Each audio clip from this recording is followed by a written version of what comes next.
gamers from devastation to play games made in a foreign nation. To denounce the errors while wearing this glove. The games aren't all bad, well, sort of. Team Yakut Grunt playing games that violate copyright! Actually, I give up. These games are right! I am suffering! End me! This is the worst bootleg ever.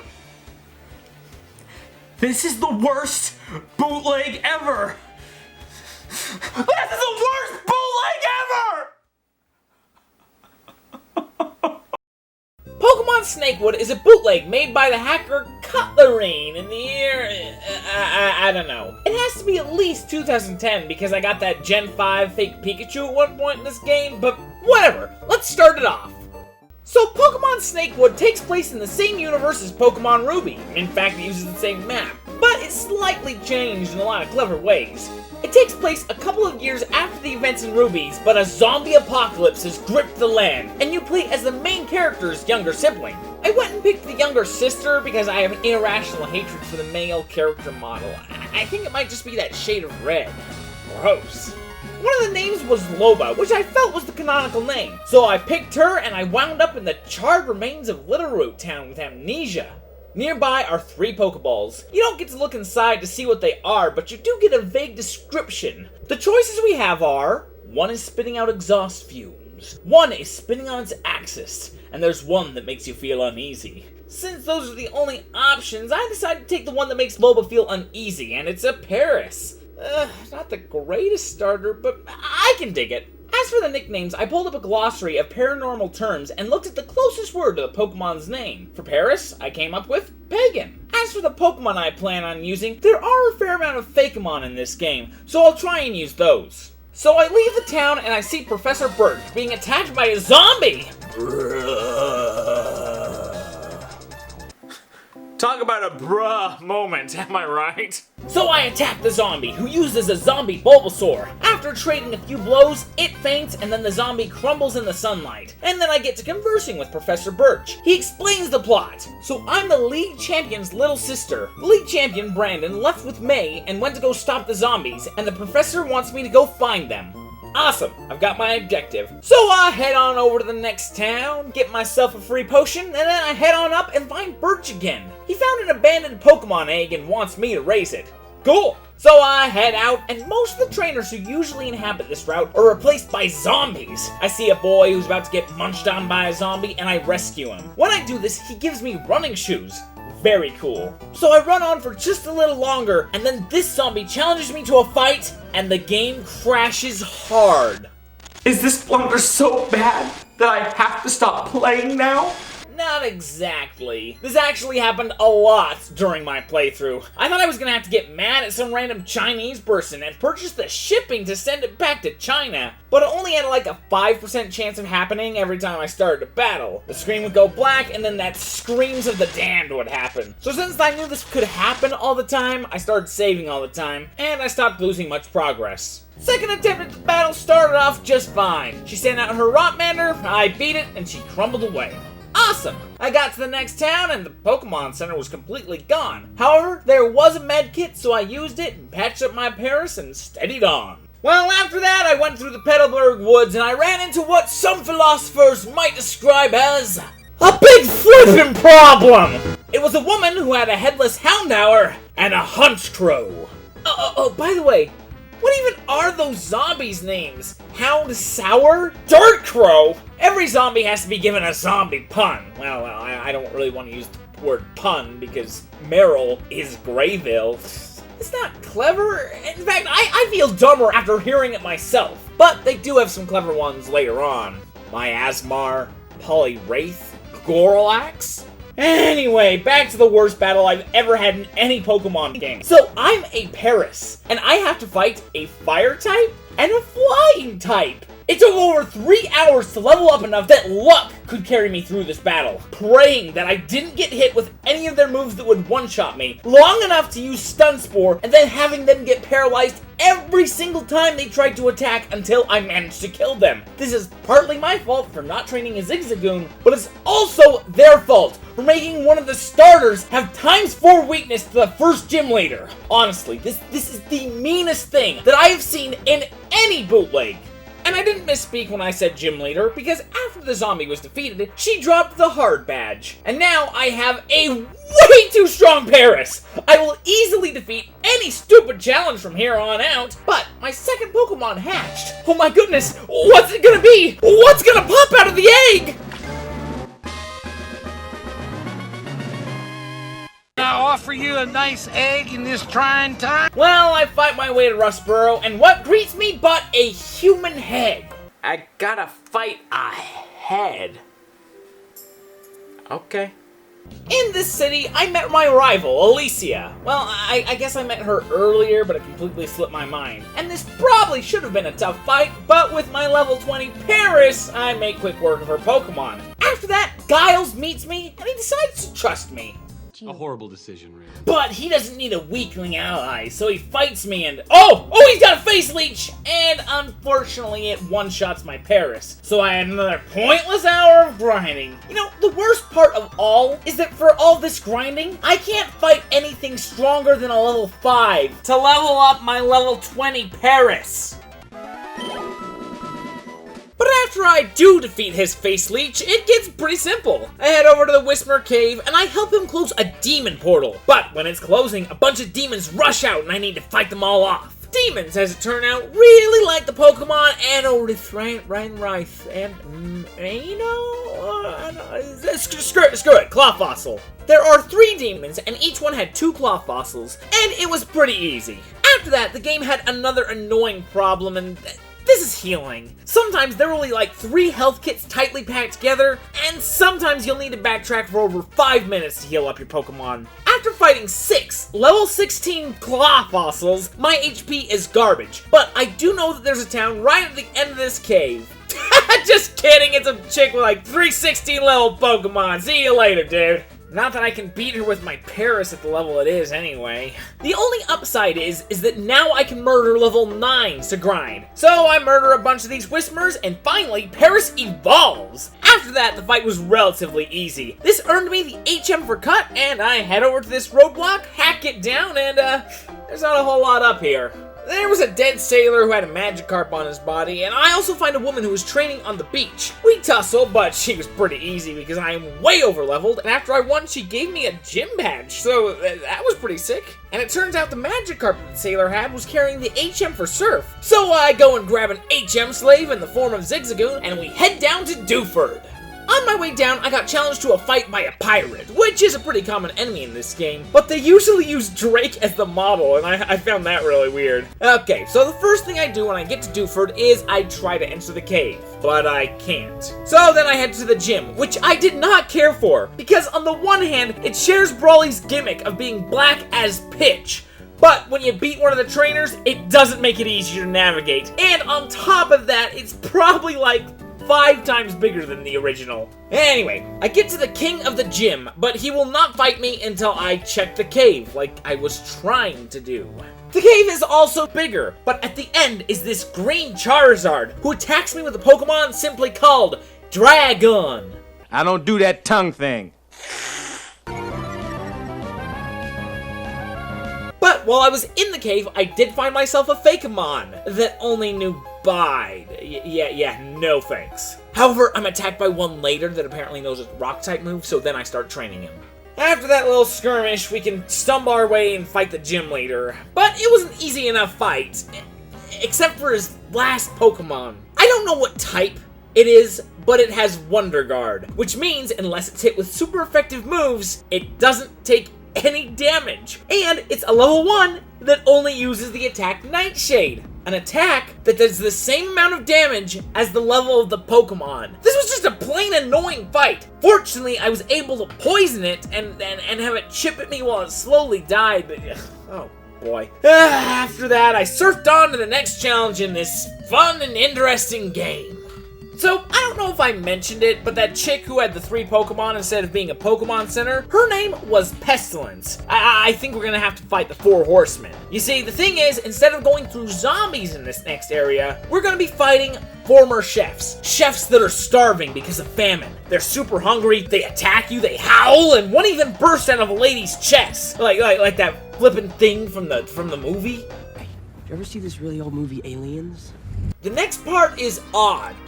Well, I mean odd by this game's standards. I make it to this ship factory and I'm forced to jump into the water and I wind up on this submarine. It's run by this guy, Usher, and he wants me to fix the submarine for him. That's kind of weird. I walk around, I find a tool, I smack a machine. It was pretty easy. Afterwards, he drops me off on the other side of the town and I continue on my journey. This is where I find a trainer. His name is Inquisition Footman, so I'm assuming they're like the Team Magma of this game. So I fought a bunch of footmen on my way up to Mauville. Once I get there, I run into Giles again, and he explains that when the world fell apart, the Inquisition stepped up as the new government. They're led by a woman. Her and Giles are both Taoists, and now see, it's really important to understand— Oh my gosh! I just realized something. I don't care. At all. Okay, so now I have to go to New Mauville. It's where all the citizens scurried after the apocalypse, and this is actually like a really cool use of this area. Another cool idea is what happens next. Well, in theory, it's cool. In practice, it's one of the dumbest things I've ever experienced. This is a Pokemon game, and they have a murder mystery. A mystery? And I wasn't really invested. Basically, I just randomly talked to everyone. Was it the chef? Yeah, sure, who cares? Mission failed. We'll get them next time. Okay, so now I have to talk to everyone all over again. Was it the chef? I guess not! Apparently, it was Watson, so now I need to fight him, and he has level 100 Pokemon! Mission failed. We'll get them next time. Okay, so I search around, I find a gosh dang button, and now I can fight him normally. That was stupid. But little did Chet know that that was only the tip of the Yikesberg. The next few things were really, really bad. Now, I haven't mentioned it, but a ton of this game has been a huge drag because my Pokemon only know one Bug-type move and normal-type moves. I cannot exploit Pokemon weaknesses. This game doesn't give out TMs, and the move pool that I have to choose from is just abysmal. And while it has been bad, it all culminated in a battle in Watson's abandoned gym. I couldn't do a gosh dang thing to this Steel Rock-type Pokemon. Do you want to know how I killed Larion? Takedown. The only real damage I was able to do to this Pokemon was recoil damage that it took from using Takedown. And as annoying as that was, this next Pokemon took me the better part of an hour to fight. It didn't know moves that would make it kill me. It would know moves that would just waste my time. It knew Protect, Leech Seed, Double Team, and Substitute. Gosh dang, Double Team should be illegal, man. But as bad as all of that was, it could not prepare me for the next part. We're about to enter another dimension. A dimension of horrible gameplay, wasted time, and just awful programming decisions. Decisions so bad, it makes you wonder what sort of man or woman, I don't really want to assume here, would knowingly put this into a game if not to torture all of humanity. Was it malice, vengeance, or just pure ignorance? We're about to enter the Idiot Zone.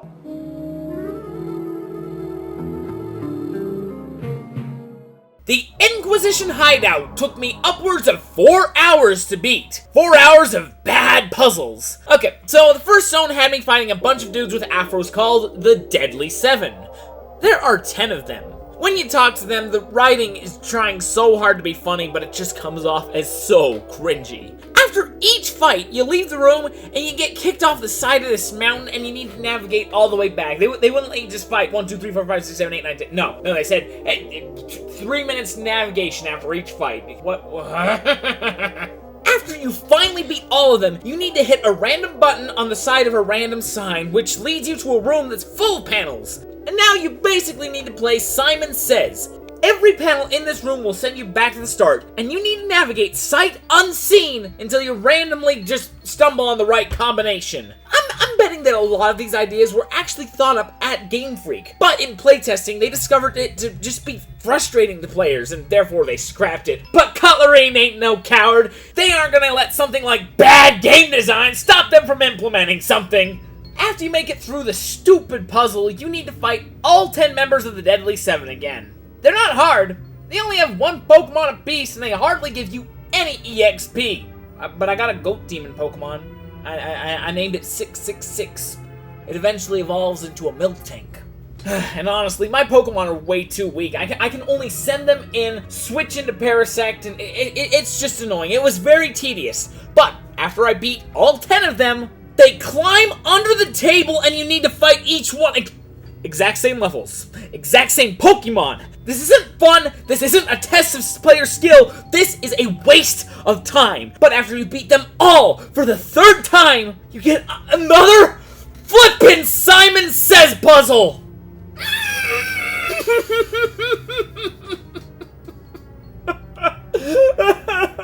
Next part has some random warp panels. If you choose the wrong panel, you have to step onto one of these panels. When you do that, it will summon a level 80 Pokemon that will just tear you to absolute shreds. After that is a room with 18 lines. You gotta walk on each one of these lines. All it does is summon a level 5 Pokemon. You can beat it's not...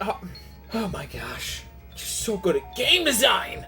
Make it past all of that nonsense, and you get to a room called the Leap of Faith. Did I commit some horrible sin in a past life? Is that why I'm being subjected to this right now? Make it to the next area. It has a bunch of dudes. I beat them, and then I can surf on some lava to get to Giles. But he can't escape right now. His stuff and his Pokemon are gone, so I gotta go find him. So I go find some tough guy, and we fight. It's a pretty tough battle, but I did manage to win. After I win, he gives me Watson's gym badge, and he also gives me Giles' stuff. So I go over to Giles, and he says he could teleport out right now, but he kind of wants to raise hell for the Inquisition. So he gives me the HM for Rock Smash and warps me out. So the next leg of my journey is battling through Famine's Desert. It only has, like, you know, the former chefs. However, there was a troll. There's not much to say about him, except you need to fight him 3 times in a row for a total of 7 Pokemon. But the reason I'm bringing him up is because he sends out Golbats. Why are you using the doofy Gen 1 sprite, dude? Oh, another thing that happened in here is that the egg evolved. Oh boy, I wonder what it'll become!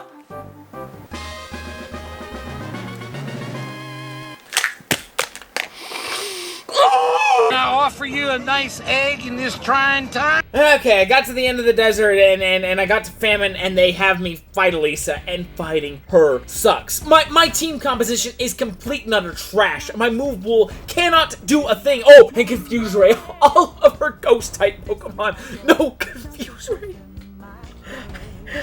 Hate Confusion. After 45 minutes, I beat her, and then I fought some Ice Demon, and this chick, and whoa! Since when was Zangoose awesome?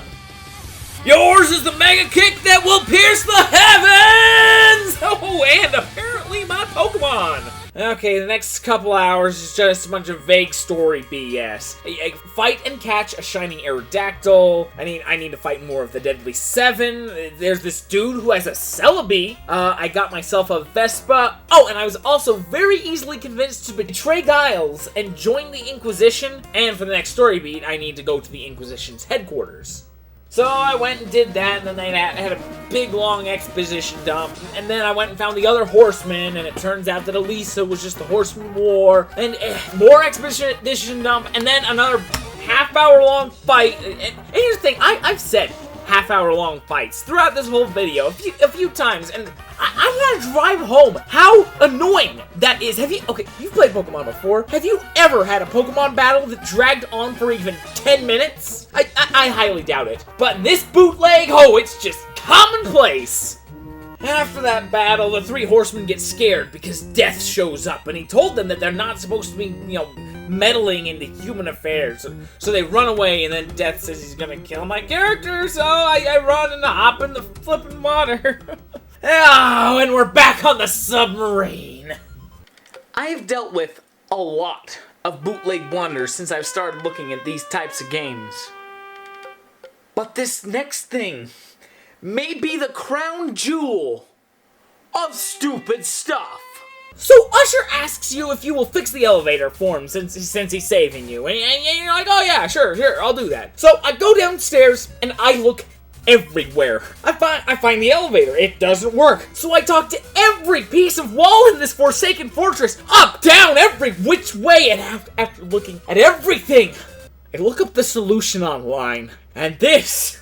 oh, this made a lot of sense! So I caught myself a Magnemite and I named it Are You Kid? Because I need to talk to the elevator while holding a Magnemite to shock it to get it working. And when I was looking up this solution, I saw the explanation in the next one as well. And let me tell you, I would have been thoroughly trapped in here. So the game says that you need the key to activate the warp panel. But what it actually meant to say is, you need a casting ditto! I named my ditto Ding Me! Exclamation point, question mark, exclamation point. Put the two Pokemon together and you get your favorite combination of Pokemon? Are you kidding me? You can't just do that! Now I'm in a sour mood. Let's continue. I go to the next route and it has tons of zombies. But do you know what these guys all like? Almost every single Pokemon knew either Double Team or Minimize. Look, in every single mainline Pokemon game, you remember the fight with the one, maybe two Pokemon that knew Double Team? Because it was freaking bullcrap, and now there's just an entire route of them. Oh, and you also get to fight members of the Deadly Seven again, because that's so much fun. And then I lost because I ran into a Pokemon that I've never seen before that for some reason gets Sav Wonder Guard. And now the game goes off the rails. So, we've been fighting zombies all game, and I'm guessing the maker of this bootleg just got tired of that, because we need to go on a side quest where we don't fight anything zombie related, but instead we fight T-Fangers. You see, in the explosive popularity of Pokemon, there were tons of Poke-clones, you know, Digimon, Monster Rancher, and one of them was called Keitai Denju Telefang. And so the next couple, well, actually dozen fights are against Telefangs, and all of your favorites here. I'm talking Fangasu, Busoba, Curapats, actually, I'm not gonna try and pronounce that one. Eventually, I fix the tree of cellular or whatever, and then I have to fight one more Telefang guy. And I despise this guy. He puts me to sleep every single round I use an awakening. I don't have words for how annoying this was. If I could just poison him, and it missed. I only get to attack once every 5 turns, and it missed like 3 times in a row! The next area, no zombies, no former chefs, and certainly no T-Fangers. No, we have something far more sinister. Film students. Oh, and this is where the game gets unbearable. Every single trainer from this point on has 1 Hyper Potion, 1 Max Potion, and 1 Full Restore. If you get a Pokemon's HP into the red, they're going back up to full. Every battle from this point on is a minimum of 10 minutes. And it might not be so bad if I got triple experience points, but no, I'm doing 3 times the work and getting the same amount of EXP. It is unabashedly stupid, and this is for every trainer from this point on. And might I remind you, I can't be super effective against any types of Pokemon. Well, I guess that's not entirely true. I do have some rock-type moves, so I guess I can take down those doofy Golbats, but nothing else. After all the film students, we start battling witches. And they have a little bit of pop culture fun here. They mention all sorts of witches. Left 4 Dead, The Wizard of Oz. I even battled the Blair Witch at one part. I think my favorite was the Witch Doctor. She'll only heal witches, but as long as your character claims she is a witch, bada boom, midway healing point. After battling all those witches, we got to Hoenn University. It's a film school. At this point, there's a really long side quest. I don't really want to get into it, but it does end with you fighting this giant murder camera. I didn't kill it, though. I decided to catch it. That's a pretty cool Fakemon. After that, I got to battle Fort Tree City's gym leader, and I went to the gym, and it was in fact Windona, but she's a zombie. So I had to fight a bunch of flying-type zombie Pokemon, including Scarlugia! Now that's a good zombie pun. However, as strong as Scarlugia is, I definitely prefer it to the Altaria. After beating her, I was going to kill the zombie, but her brother rushed in to defend her. More bird Pokemon, including Ho-Oh, and it was tough, but I did just barely clinch the victory. And then the brother asked if I would lay down Bondona's restless body, and I did. The next part was a jar of stupid! So, to get to the next area, I need to navigate a cave. Every room looks exactly the same, and only one random combination will get you out. Another random combination will get you the Afro Ball. Another combination will get you a double battle, and another combination will get you in here. How did you get into the gym toilet? Better question, how did you get back here? It's completely blocked off, dude! After wasting 20 minutes of my time and repels, I finally made it through, and it's the Deadly 7. Now I need to fight 10 battles with people who healed their Pokemon, and I have no recourse. So the first 3 fights, they were annoying, but they went well, and then they whipped out one-shot Magoo. I had to spam revives until he used up every last Sky Uppercut. The most annoying part is I kept sending in Parasect, hoping that Effect Spore would kick in. Sky Uppercut is a physical attack, and there should be a 30% chance that something helpful kicks in. Sleep, paralysis, I'll even take gosh dang poison. Eventually, I beat him, and then I had like 5 more battles. Each one is at least 10 minutes long. I just want to take a break. It's been over an hour and a half. This isn't fun. It's stressful. Okay, we're to the final guy. Let's go! No. No! Actually, I don't need to act out a live action bit right here. When this happened, I actually pulled out my camera and recorded what was happening live. I feel physically ill after playing for well over an hour straight, not being able to take any breaks, and then for it to crash. I feel physically ill. I almost want to cry, but it's not like I'm sad. It's just out of shock. I can't play this game anymore. This is honestly the worst game I've ever played. I mean it was low ranking before, but to have this, I'm just gonna take the game out right now. Please turn power. Yeah. This is not a bit. This is real. Gosh, that is. Oh my gosh. So, obviously, I'm not gonna continue this bootleg. It was the worst one yet. I don't want to. No more. So I came out to the woods to bury it. Come here. Apparently, putting a wooden box in extremely damp dirt for 2 years, it gets completely collapsed and eroded. So I'm just gonna. Later.